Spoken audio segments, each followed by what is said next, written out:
John Calvin, on Psalm 10, verses 11 through 18. He hath said in his heart, God hath forgotten. He hideth his face, he will never see it.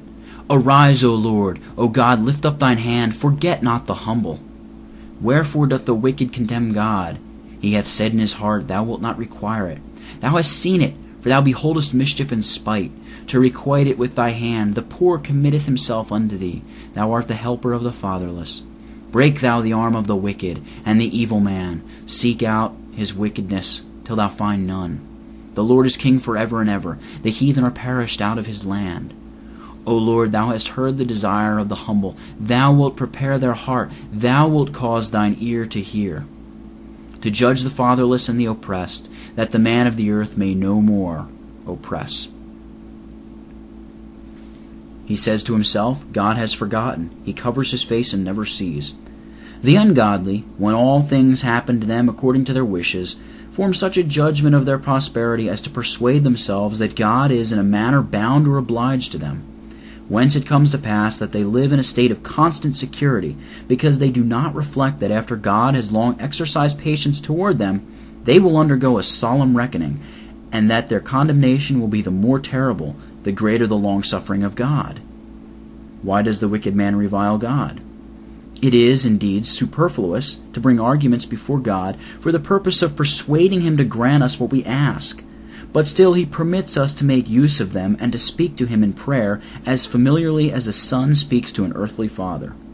It should always be observed that the use of praying is that God may be the witness of all our affections, not that they would otherwise be hidden from him.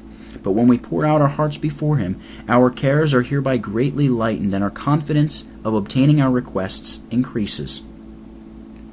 Since it is the peculiar providence of God to take cognizance of all wrong, David says that it is impossible for God to shut his eyes when the ungodly are recklessly and without restraint committing their outrages.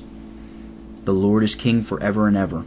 By the title king, David vindicates God's claim to the government of the world, and when he describes him as king forever and ever, this shows how absurd it is to think to shut him up within the narrow limits of time. As the course of human life is short, even those who sway the scepter over the greatest empires, being but mortal men, very often disappoint the expectations of their servants, as we are taught in Psalm 146, verses 3 and 4. Put not your trust in princes, nor in the Son of Man, in whom there is no help. His breath goes forth, he returns to the earth, and that very day his thoughts perish. We ought to entertain more exalted and more honorable conceptions of our heavenly King.